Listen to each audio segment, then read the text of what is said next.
I was just saying that I don't think any one party has a lock on poverty or trying to fix it.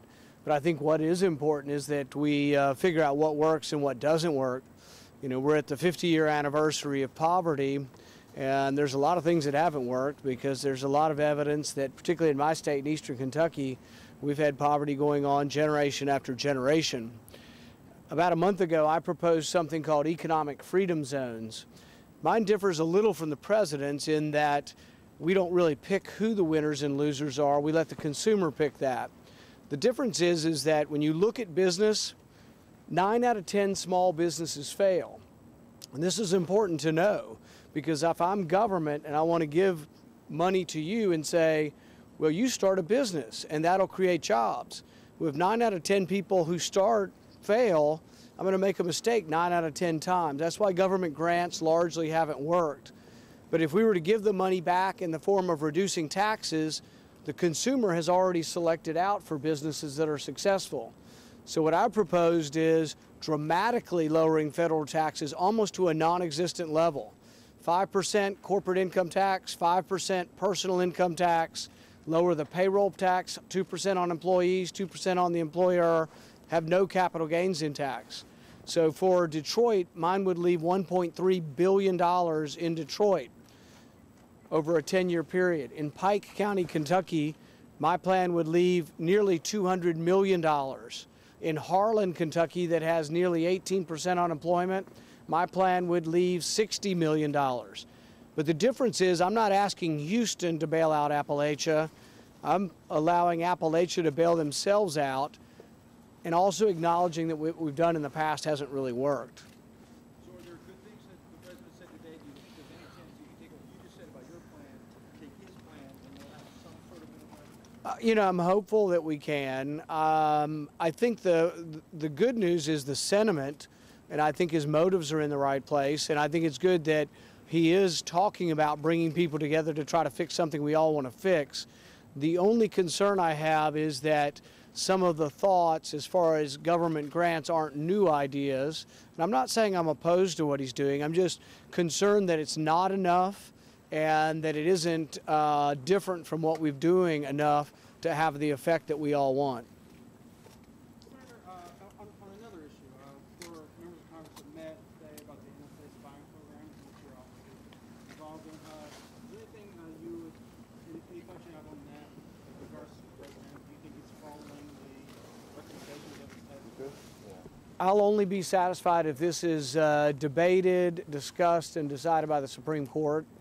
One of the most important problems we have now with looking at these warrants to see if they're valid or not is that you have constitutional questions being decided in secret by the FISA court. I think that goes against what America stands for, and I think you have to have them decided in open court. So I've been working hard to make it easier to contest a FISA warrant and to make an easier avenue to get that into an appellate court and ultimately the Supreme Court. I think no matter what happens, within about a year we will have a case, whether it's my case or others, there will be a case that makes it all the way to the Supreme Court on this. Did you get a chance to talk to the president about this?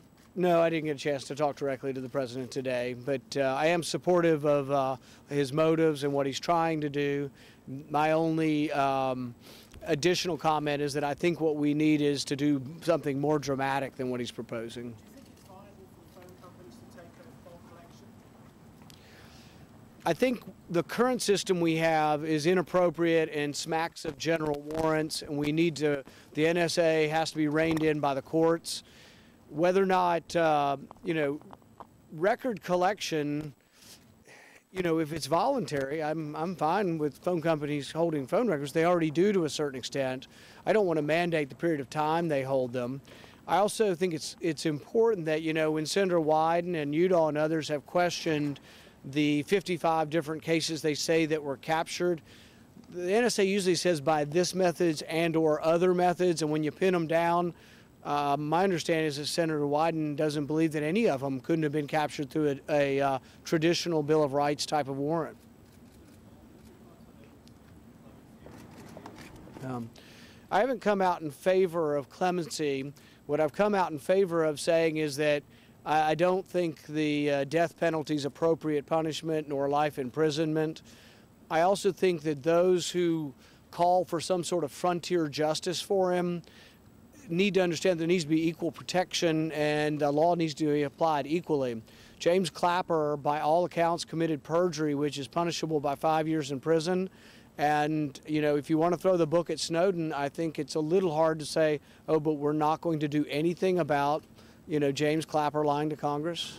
You're not going to compare what Clapper did with what Snowden did, are you? I think I just did. What? I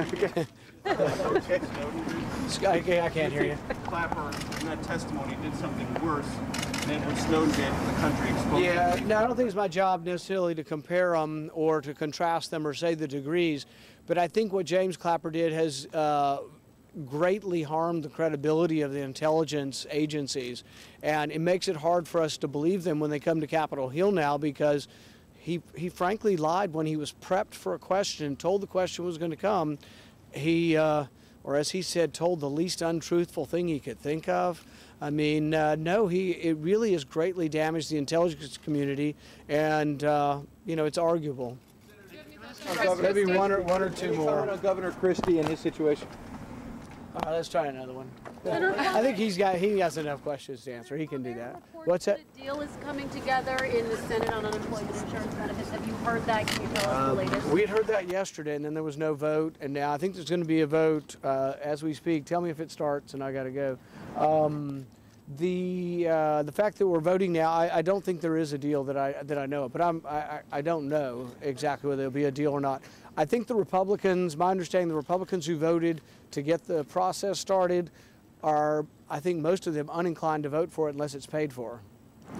Senator, on in another matter, on the IRS situation, today Darrell Issa had sent a letter regarding that a contributor to the president and the Democratic Party is leading the investigation at the Justice Department.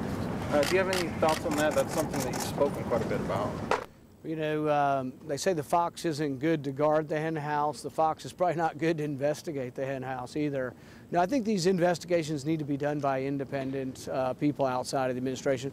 It's sort of like, and this is a fundamental misconception, I think, sometimes of the president on a lot of things, that he thinks that, for example, due process can be performed with flashcards and a PowerPoint presentation and a bunch of NSA attorneys.